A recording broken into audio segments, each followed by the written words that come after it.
2 muertos y 1 herido en atentado al alcalde de Durán, en Guayas. El funcionario, quien sobrevivió al ataque, iba a la primera sesión del Consejo Cantonal.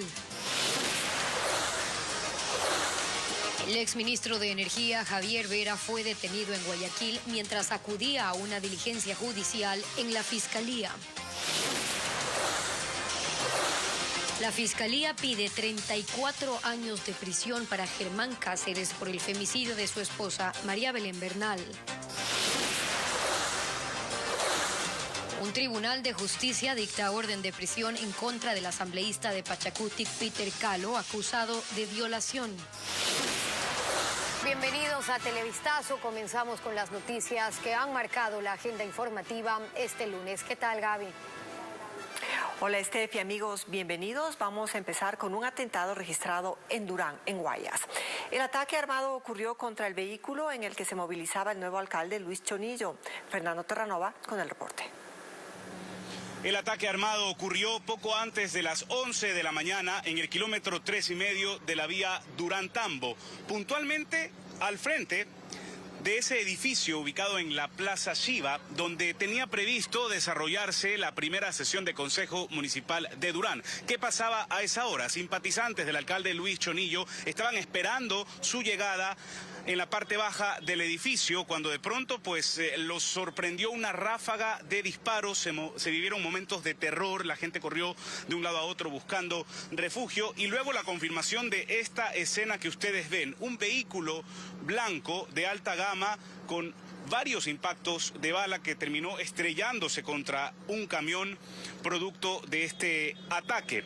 Luego se confirmó a través de la cuenta de Twitter de la Policía Nacional que hubo 5 heridos en este ataque a balas. El equipo de prensa del alcalde de Durán, Luis Chonillo, confirmó que este atentado iba en su contra a desarrollarse hoy, en el primer día de funciones del alcalde de Durán. También se han confirmado al menos 20 restos de bala.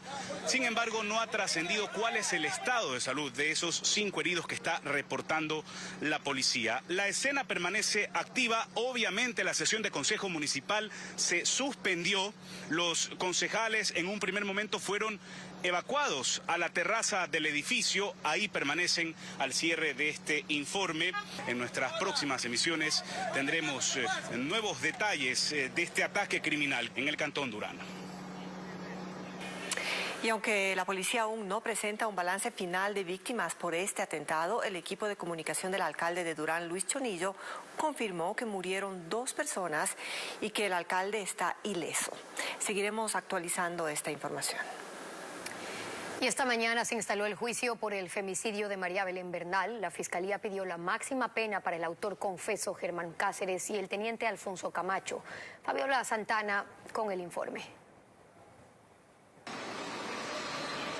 El autor confeso del femicidio de María Belén Bernal, el exteniente Germán Cáceres, compareció a su primer día de audiencia de juicio vía videoconferencia. Por su parte, otro procesado, Alfonso Camacho, lo hizo de manera presencial. En su intervención inicial, la Fiscalía pidió al Tribunal Penal que imponga la sentencia máxima en contra de los procesados, es decir, 34 años y 8 meses de prisión. Para el exteniente Cáceres, en calidad de autor directo de femicidio, y para el teniente Camacho, en calidad de autor por omisión. Para sustentar su prueba, la Fiscalía convocó precisamente a 119 testigos, entre ellos generales de policía, peritos y familiares de las partes. 31 de ellos están en los exteriores de la sala de audiencias para testificar hoy, mientras que los demás lo harán en los próximos 2 días. Se espera que este juicio dure 3 días, según ha dispuesto el Tribunal Penal.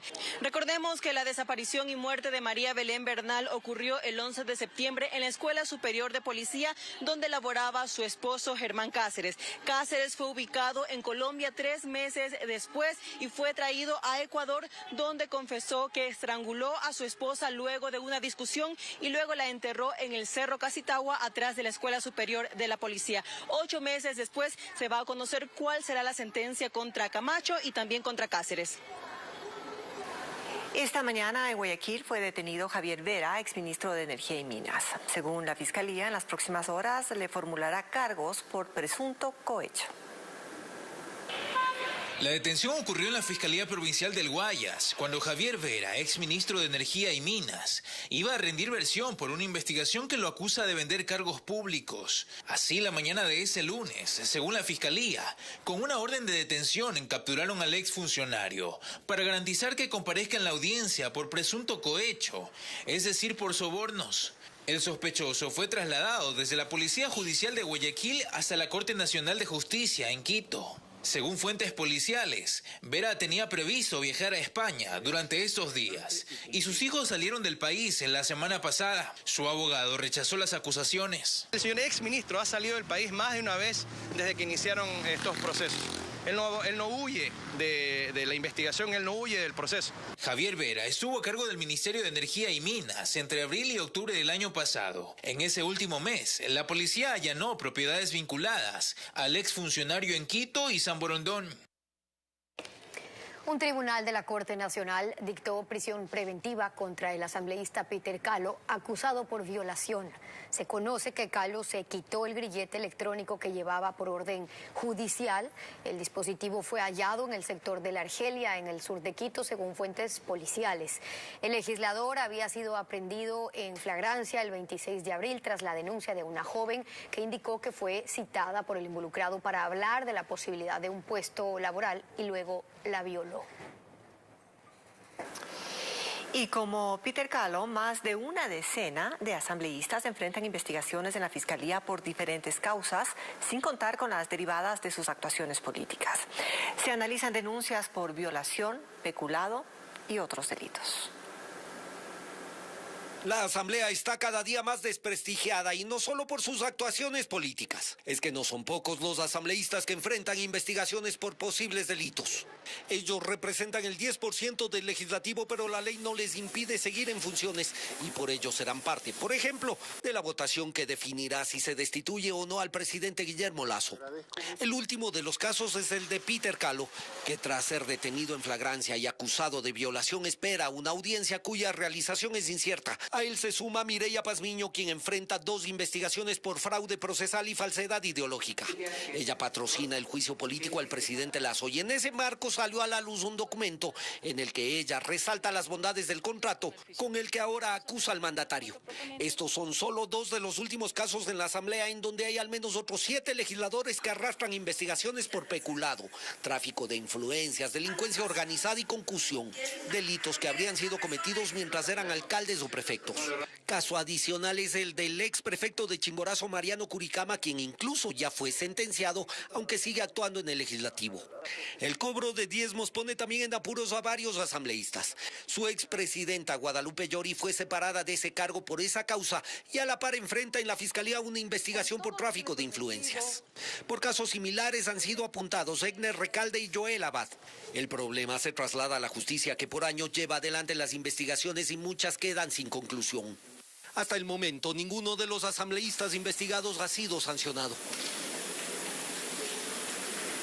El presidente Lasso requiere el respaldo de 46 legisladores para bloquear una posible destitución en el juicio político en su contra. Desde el oficialismo aseguran que están cerca de esa cifra, a pesar del apoyo que la mayoría opositora obtuvo el domingo. Patricio Díaz tiene detalles de las posturas que podrían cambiar. El oficialismo requiere 46 votos para evitar una posible destitución del presidente de la República. Tarea que se ve cuesta arriba después de que la mayoría en la Asamblea obtuvo este domingo un respaldo de más de 92 legisladores. Pero entre quienes votaron a favor de las nuevas autoridades, aclaran que eso no tiene nada que ver con el juicio político.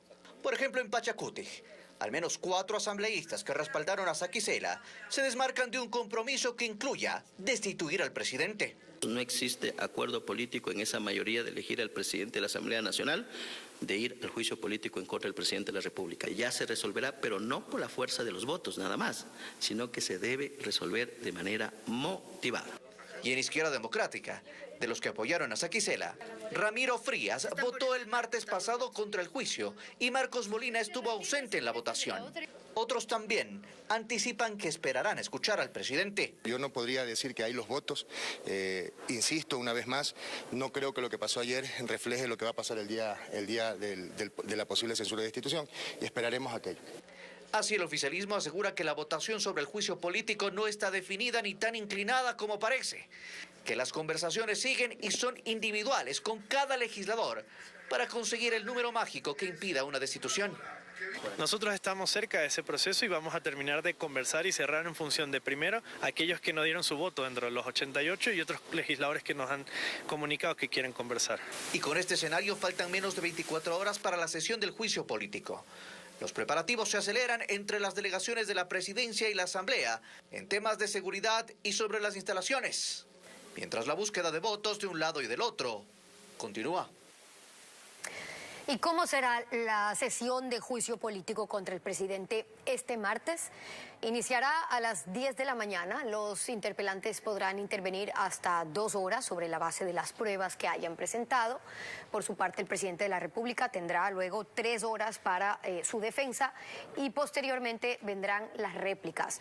1 hora más para los interpelantes y otra adicional para el mandatario Guillermo Lasso. Tras concluir esta parte del proceso, el presidente de la Asamblea debe iniciar y abrir el debate, que como ha anunciado Virgilio Saquicela, sería hasta el miércoles. El nuevo alcalde de la capital, Pavel Muñoz, se reúne hoy con el consorcio operador y la empresa Metro de Quito. Entre los primeros cambios está la designación de Víctor Hugo Villacrés como gerente. Francisco Garcés tiene un informe. Es la primera gestión oficial del nuevo alcalde de la capital, Pavel Muñoz, quien desde primera hora de la mañana se mantiene reunido aquí en el Cabildo quiteño con los representantes del consorcio operador del Metro de Quito. Un consorcio que está conformado por el Metro de Medellín, la empresa colombiana, y por la francesa Transdev. Ellos eran los encargados de poner a prueba y en funcionamiento el sistema y la semana pasada decidieron suspender justamente estas pruebas que se venían desarrollando en la capital. Pavel Muñoz, en sus primeras declaraciones antes de empezar esta cita, explicó que su prioridad es poner a funcionar lo antes posible el metro de la capital. Empezar la primera reunión juntando a todos los que tienen que ver con el metro, creo que es importante. Quienes construyeron, quienes operan, el municipio, qué se tiene que hacer, ¿no? Y ojalá tengamos todos la predisposición de que el metro esté plenamente operativo, como debe estar y como lo está en cualquier parte del mundo, lo antes posible. La cita se ha mantenido durante toda la mañana y se espera, una vez que concluya, los anuncios que se deberá hacer a los quiteños al respecto de lo que sucederá en los próximos días con el metro de la ciudad. También en esta reunión participa el nuevo gerente del sistema o de la empresa del Metro de Quito.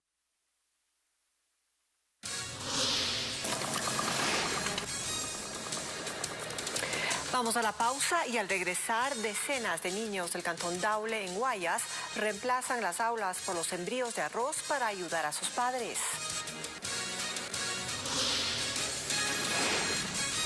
También la reforma tributaria grava con el 12% de IVA los espectáculos públicos. Al volver les contaremos cuáles están exentos.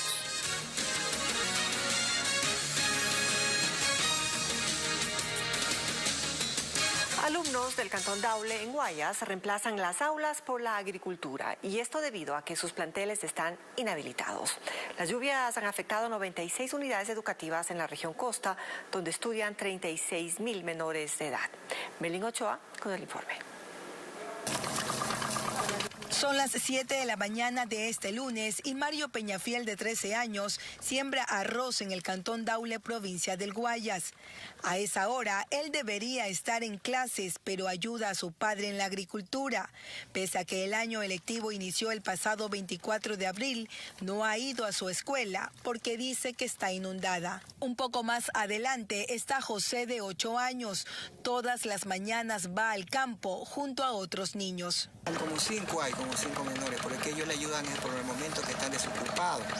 El Ministerio de Educación dice que en la región costa hay 96 planteles afectados por el invierno, donde estudian 36.900 menores de edad, quienes no han podido regresar a las aulas con normalidad. La gran mayoría de estas instituciones educativas lo que tienen son problemas de carácter funcional, inundados por completo. En el recinto Guarumal de abajo, parte de la carretera está cubierta de agua. A la escuela fiscal Hugo Mayo solo se puede acceder en canoa, por lo que 30 niños dejaron de ir a la unidad educativa. ¿Cómo están estudiando los niños? Por medio digital. A través de, había veces que hay para pagar el internet, hay a veces que no. Para estos establecimientos, el inicio de clases aún es incierto, pues dependen de que baje el agua estancada y que el invierno no cause más estragos. El gobierno propone en la reforma tributaria que los espectáculos públicos paguen IVA. Desde el sector cultural señalan que hace falta claridad para entender quiénes sí tendrían que pagar el impuesto. Hay actividades que están excluidas en la ley. La propuesta de reforma tributaria plantea establecer el pago del IVA, es decir, del 12%, para los espectáculos públicos. El titular del Servicio de Rentas Internas expone los argumentos que sostienen esa iniciativa. Precautelando de que el IVA cero sea para los bienes que realmente lo necesitan. La medicina, los alimentos, los servicios médicos, que son los indispensables. Pero hay un problema, y es que dentro de la definición de espectáculo público entra un amplio catálogo de actividades, desde el teatro hasta los conciertos, desde el fútbol hasta los circos. Y esta falta de definiciones que deben aclararse en el reglamento es lo que genera incertidumbre. Entiendo que son los espectáculos grandes, los espectáculos masivos, pero ahí también hace falta que en el reglamento de la ley se establezca, porque entonces si es espectáculo público, también el fútbol es espectáculo público. Briones no especifica qué sectores sí están incluidos en la categoría de espectáculo público. Sin embargo, expone ejemplos que permiten identificar al menos uno de los objetivos de esta reforma. Lo vemos aquí en Guayaquil, en Quito, cuando vemos un concierto con entradas de 300, 500, 200 dólares y la gente llenando los estadios. Entonces, lo que nosotros estamos es precautelando la cultura tributaria. Desde el sector cultural coinciden en que a los espectáculos masivos el IVA no los afectaría. Hoy, a la cultura son otros los tributos que los golpean, como las tasas municipales. Por eso sostienen que para ellos que avanzan contracorriente en el país, un impuesto más puede significarles obstáculos adicionales en su gestión y desarrollo. Que nos llamen a nosotros y que nos sienten, porque si no espectáculo público es el Estadio Olímpico Atahualpa con un montón y miles de espectadores, tanto para fútbol como para Chayán, como para una sala pequeña como el Patio de Comedias o como Muégano Teatro en Guayaquil o cantidad de obras de espectáculos públicos también, porque eso es, espectáculo público es todo eso. Si no hay la diferenciación, como te digo, sí hay una afectación. Según datos del 2019, la llamada industria cultural representó 2 puntos del Producto Interno Bruto. Estamos hablando de 2.000 millones de dólares por año y de miles de plazas de trabajo que dependen de este sector. Esta mañana, agricultores de maíz realizaron una protesta en 2 puntos de la costa. Con maquinaria pesada cerraron la vía a la altura del recinto Los Ángeles entre Buenafé y Quevedo en Los Ríos, mientras que otro grupo bloqueó el paso en el sector de la Unión de Quinindé que conecta a Esmeraldas con Santo Domingo de los Sáchilas. Los manifestantes reclaman del Ministerio de Agricultura que se regule el precio para la comercialización del maíz amarillo duro, pues señalan que el actual no cubre los costos de producción. Y el perrito Roberto Mesa presentará en 15 días la primera evaluación sobre la reconstrucción del informe para identificar a los presuntos responsables del asesinato del excomandante de la Fuerza Aérea, Jorge Gabela. El documento final se presentará en 3 meses y Paul Romero trae ahora ese informe. Este lunes, el perito Roberto Mesa, contratado por el gobierno por disposición de la Corte Constitucional, inició el trabajo para la reconstrucción del nuevo informe sobre el asesinato del excomandante de la Fuerza Aérea, Jorge Gabela, ocurrido en 2010. Un informe anterior que elaboró Mesa en 2014, en donde constarían los nombres de los presuntos responsables del asesinato, desapareció durante el gobierno del expresidente Rafael Correa. El perito admitió que la reconstrucción del denominado tercer producto será compleja. Yo al día de hoy no les puedo decir absolutamente nada porque no sé cuál es el material específicamente que se recibió dentro de la comisión, pero la preocupación esa está porque sabemos de que mucha información se ha extraviado el camino. En 15 días el perito realizará una evaluación de toda la información proporcionada. Mesa pidió 3 meses para presentar el informe final del que no hay certeza sobre los resultados. Que si no se logra, por lo menos le vamos a dar a la justicia las herramientas como para que pueda, y yo creo que eso se debería hacer, investigar responsabilidades, porque esto no puede pasar. La comisión solicitó información a 45 entidades públicas. Algunas ya entregaron la documentación, como la Fuerza Aérea, el Ministerio de Defensa, Defensoría del Pueblo. Otras, como la Asamblea y la Fiscalía, aún no han remitido los expedientes. La nueva pericia sobre el caso Gabela le costará al Estado $380.000. El presidente de la República y el Gobierno Nacional han logrado, a través de un contrato, tener al perito en Ecuador, y eso sin duda nos da mucha esperanza de poder llegar a la verdad. Varios puntos del contrato se manejan bajo reserva por seguridad.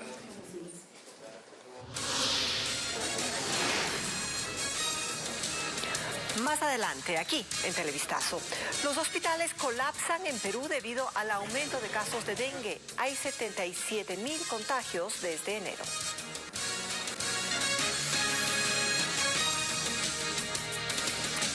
Hoy es el primer día en funciones de las nuevas autoridades locales. En Guayaquil y Guayas, el alcalde y la prefecta empezaron ya a tomar decisiones y a conocer al personal.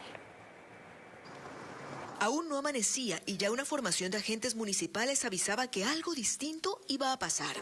Es que todo tenía que estar listo para este momento. El nuevo alcalde llegó temprano, poco después de las 6 de la mañana. Junto a él, una nube de colaboradores, asistentes, periodistas, acompañando un recorrido que en pocos días será rutina. Para eso nos eligieron, no para quejarnos. Vamos a solucionar, vamos a trabajar. Pero los primeros días siempre son novedad. Hoy hubo saludos a los transeúntes, a los empleados municipales, hasta que al fin la llegada al despacho. A ese mismo despacho que durante 3 décadas estuvo ocupado por alcaldes social cristianos y desde el que se toman las decisiones para administrar Guayaquil. La prefecta Guiñaga, en cambio, decidió que antes de ir a su nueva oficina recorrería las bodegas del Consejo Provincial. Ahí donde está la maquinaria, las cosas que van a repararse y las que ya no sirven. El lugar donde están los empleados operativos y donde el sindicato tiene su sede. Nosotros pipones no vamos a tener.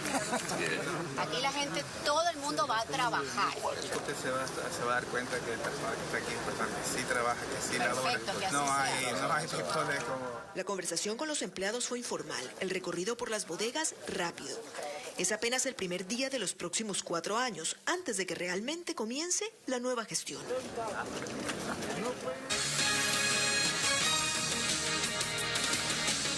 Múltiple crimen en la provincia de Los Ríos. 7 personas fueron asesinadas a tiros en el Cantón Quevedo mientras celebraban el Día de la Madre.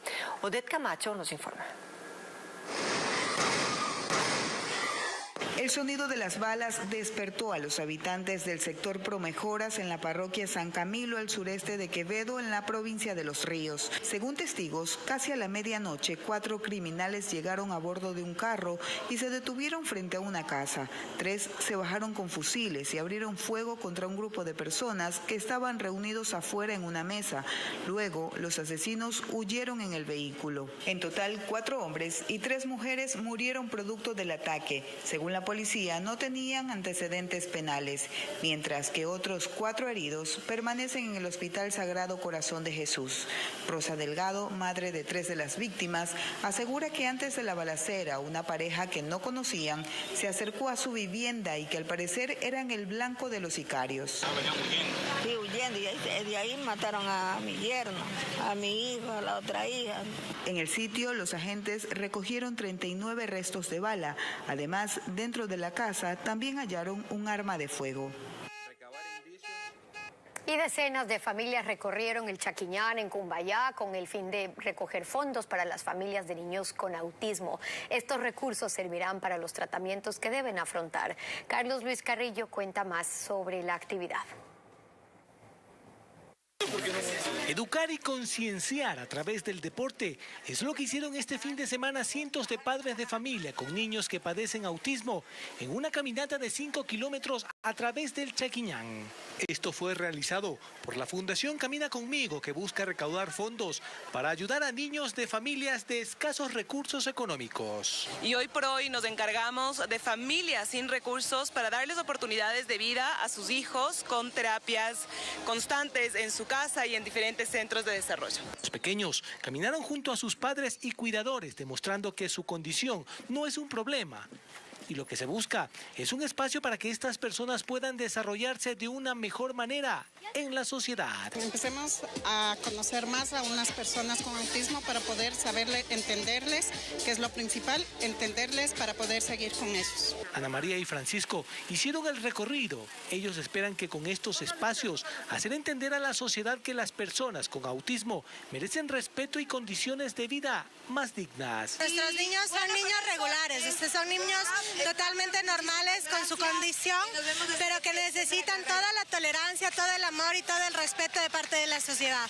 Francisco, por su parte, agradece a quienes se unieron a esta marcha y espera que la sociedad y el Estado les dé más oportunidades. Gracias por venir. Soy Panchi. Soy Panchi. Así, con deporte y educación, familias enteras ayudaron a esta fundación que trata de incluir a estos niños a la sociedad y a un sistema educativo, laboral y social.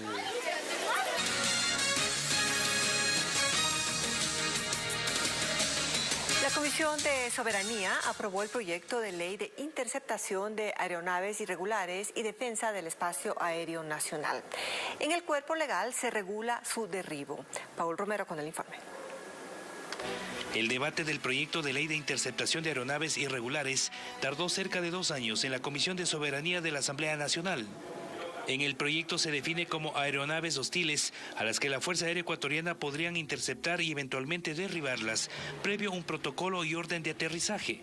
Si no existe una respuesta a este pedido, se solicitará la autorización de derribo al Ministerio de Defensa y al Presidente de la República. Que aquí lo importante es llevar al Pleno de la Asamblea clarificando las preocupaciones que ustedes han manifestado. El proyecto se aprobó con 7 votos a favor. Se abstuvieron los 2 legisladores representantes del correísmo en la comisión. Esta ley es aplicable a todas las aeronaves civiles, nacionales o extranjeras, y a los sistemas de aeronaves no tripuladas como drones. El Ministerio de Defensa presentó varias observaciones al proyecto de ley, entre ellas que no se ajusta a la legislación internacional y que eventualmente pondría en riesgo la cooperación bilateral de países como Estados Unidos. El proyecto pasará al Pleno de la Asamblea para primer debate.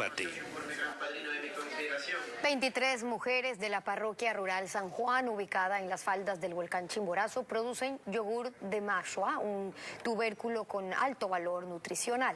También conformaron una asociación de mujeres indígenas con la cual impulsan este emprendimiento. Les contamos. En la comunidad Xobolcalera, ubicado en las faldas del volcán Chimborazo, a 45 minutos de Riobamba, 23 mujeres producen yogur de mashua, un tubérculo de alto valor nutricional que se siembra en esa localidad. El proyecto arrancó en el 2017 cuando formaron la asociación Mushu Causay para dar forma a este negocio autosustentable. Teresa Borges, agricultora y parte del gremio, cuenta que las actividades se distribuyen en grupos y que todas tienen parcelas de aproximadamente 1 cuadra, donde cultivan de forma organizada la mashua, que es cosechada después de 6 meses. Y no necesita ni químico, nada, lo que ve usted es lo que es natural. Hay otro grupo de mujeres que se dedica a ordeñar 25 vacas para recolectar 150 litros diarios de leche y trasladarlos a la planta procesadora. Dinamiza la economía aquí mismo, igual en la materia prima que nosotros mismos tenemos, entonces estamos dinamizando la economía aquí dentro de la parroquia, en nuestra comunidad, en nuestra asociación. Son 600 litros de yogur que se producen semanalmente y se ofertan en diferentes presentaciones como envase personal, mediano y de 1 litro. El costo va desde $1 hasta $3.50. Van a las ventas, a las ferias ciudadanas, también a las entregas a los supermercados. A veces estamos también fuera de la ciudad y estamos trabajando así. Su proyecto a futuro es comercializar otros productos de mashua como helado, té y cereales una vez que se adquiera el registro sanitario.